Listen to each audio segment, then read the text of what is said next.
Grande abraço para você que se liga aqui na Ulisses TV. Eu sou Dudu Capello e trago os principais destaques do futebol europeu. Meio de semana não podemos falar de outra coisa a não ser Champions League. Ontem, terça-feira, 4 jogos, hoje mais 4 jogos, terminando então os jogos de ida da fase de playoffs da Champions League 24-25. Destaque, claro, não podia ser outro para o confronto entre Manchester City e Real Madrid. Até os 40 minutos do segundo tempo, 2-1 para o City. E aí, realmente, o Real Madrid comprova que essa competição, como muitos aqui na Europa falam, que a Champions League é feita para o Real Madrid. E aí, em 5 minutos, o Real conseguiu virar e terminou com uma grande vitória, 3-2 para cima do City. Provocação da torcida do City para o Vinícius Júnior, né? Em virtude do Rodri ter sido eleito o melhor do mundo, e o jogador brasileiro respondeu bem na bola, como a gente gosta que aconteça sempre as provocações em relação ao Vinícius Júnior, que ele possa responder sempre na bola. Pepe Guardiola não escondeu, foi corajoso, foi direto, falou que sabe que tem problema e não sabe como resolver os problemas.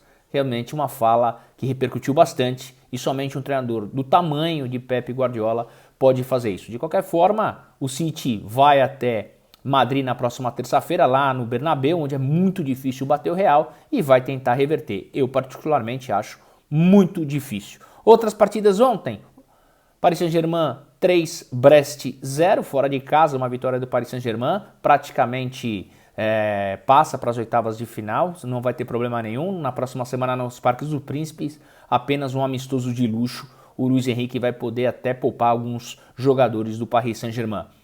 Em Lisboa, eu fui até o estádio José Alvalade ver a derrota do Sporting pelo Dortmund, 3-0. O Sporting fez até um bom primeiro tempo, mas no segundo tempo o time alemão se impôs e provou que tem mais qualidade, tanto técnica quanto física. O Sporting não conseguiu segurar e o Dortmund acabou goleando 3-0, uma missão praticamente impossível para o Sporting na próxima semana, ir na Alemanha, no campo do Dortmund, e virar. Para mim, o Borussia Dortmund, atual vice-campeão da competição, também deve estar classificado, também já está nas oitavas de final da Champions League. E por último, ainda ontem, uma vitória 2-1 da Juventus lá em Turim, jogo aberto diante do PSV, então ainda um confronto aberto. Eu acho que a Juventus é favorita, mas o PSV é um time muito perigoso, e então vai ter trabalho a Juventus, mas acredito ainda que a Vecchia Senhora possa estar nas oitavas de final da Champions. Hoje acabou de terminar mais 4 partidas, a Atalanta foi até a Bélgica jogar contra o Bruges e perdeu 2-1. O atual campeão da Liga Europa, a Atalanta, vai ter que ir para Bérgamo na próxima terça-feira para reverter um resultado.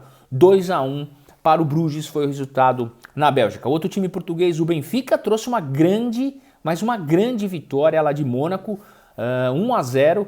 O Benfica, que ainda durante praticamente a metade do segundo tempo jogou com um jogador a mais, mas não conseguiu, teve chance, não conseguiu ampliar o marcador, mas de qualquer forma traz um grande resultado. Não tenho a menor dúvida que na próxima semana os adeptos benfiquistas vão encher o Estádio da Luz e vão conduzir o Benfica, que deve também passar para a fase de oitavas de final da Champions League. O Bayern de Munique foi até Glasgow, ganhou de 2-1 do Celtics. Também não teremos grandes surpresas na próxima semana na Alemanha, na Allianz Arena. Eu acho que é só confirmação de passagem do Bayern de Munique. O Milan foi até a Holanda e perdeu de 1-0 para o Feyenoord, né? O Milan, treinado pelo Sérgio Conceição, com o João Félix, com o Rafael Leão, jogadores internacionais, com o Walker, que também saiu da Premier League, acabou perdendo. Foi um bom jogo, eu assisti esse jogo, foi um bom jogo. O Milan até que pressionou, o gol foi marcado logo no início, 3 minutos pelo Igor Paixão.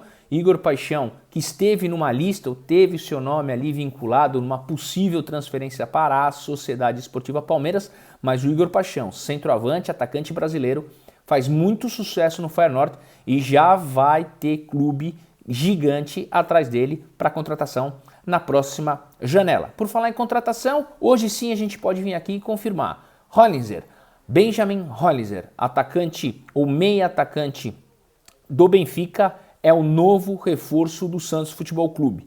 No último sábado, a imprensa portuguesa apontava que o Botafogo era o destino do jogador e dava o negócio como feito, que o Botafogo teria aceitado pagar 10 milhões de euros por 90% dos direitos federativos do jogador.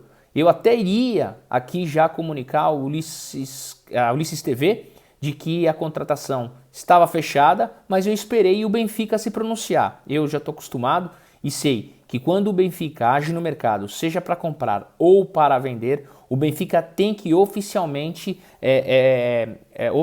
publicamente confirmar essa informação. E aí eu percebi que no domingo nada era confirmado. E aí no final da tarde de domingo houve a reviravolta, o Santos teria entrado na parada com uma proposta melhor e aí a novela ficou, ninguém confirmava a venda do jogador e na tarde de hoje, quarta-feira, dia 12, por volta de 3 horas da tarde, horário aqui de Lisboa, o Benfica, nas suas redes sociais, os seus canais oficiais, confirmou a negociação, 11 milhões de euros por 85% dos direitos federativos é o que o Peixe vai pagar para ter o Benjamin Hollister, um jogador que é considerado meio atacante, mas que no Benfica com o treinador Roger Schmidt jogou aberto pelo campo, então é um jogador versátil, que pode jogar tanto mais centralizado quanto pela ponta, é um jogador que tem característica de transições rápidas,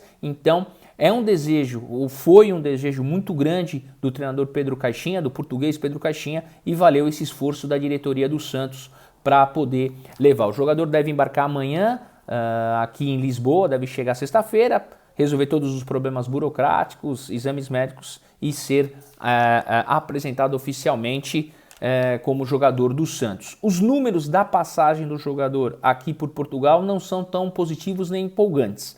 27 jogos, 2 gols e 1 assistência. Lembrando que no meio da temporada, ou melhor, no meio do ano passado, ele chegou aqui em janeiro de 2024, no início dessa temporada, ainda com o treinador alemão Roger Schmidt, ele teve um entorse de joelho, ficou 2 meses e meio mais ou menos parado, e aí ele não conseguiu mais recuperar o seu espaço, e também o Benfica teve troca de treinador. Hoje o treinador do Benfica é o Bruno Lage, que teve passagem pelo Botafogo em 2023, e com o Bruno Lage, o meia atacante argentino, o jovem meia atacante argentino, tem 24 anos, não conseguiu ter mais o seu espaço recuperado, e aí foi bom para todo mundo, bom para o jogador, bom para o Benfica e provavelmente bom para o Santos, já que é um jogador com muito potencial, perto daquilo que ele apresentou no Estudiantes de La Plata. Outra informação aqui em termos de mercado é a renovação de Robert Lewandowski, vai ficar no Barcelona até junho de 2026. Então, hoje anunciado oficialmente, Lewandowski continuará sendo jogador do Barcelona até o meio de 2026, quando termina a temporada 25-26. Relação ao Casemiro no Flamengo, a imprensa ou alguns jornais meio que tabloides da Inglaterra disseram que o Manchester United tinha aceitado uma proposta do Flamengo de empréstimo pelo Casemiro, jogador de 32 anos.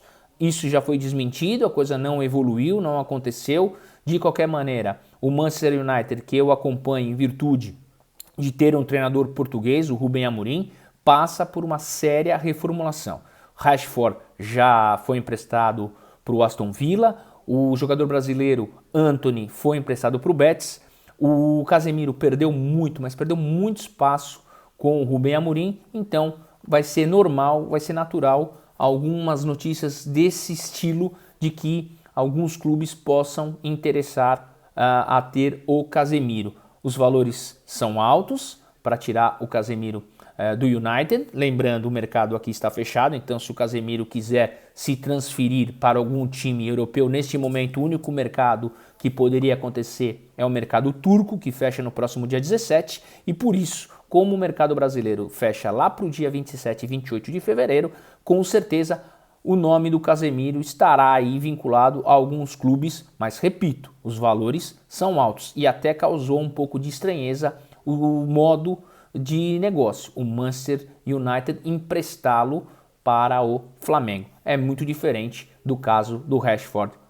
por exemplo. tá bom? Continue ligado aqui na Ulisses TV, continue ligado aqui na programação, na Série A2 do Campeonato Paulista, com jogos empolgantes, lembrando que é a categoria de acesso para o principal campeonato regional do Brasil, que é o Campeonato Paulista, tá bom? Um grande abraço para vocês e a gente volta assim que tiver mais destaques do futebol europeu. Lembrando que a bola vai rolar neste final de semana, teremos grandes jogos pelas ligas europeias afora. Um grande abraço!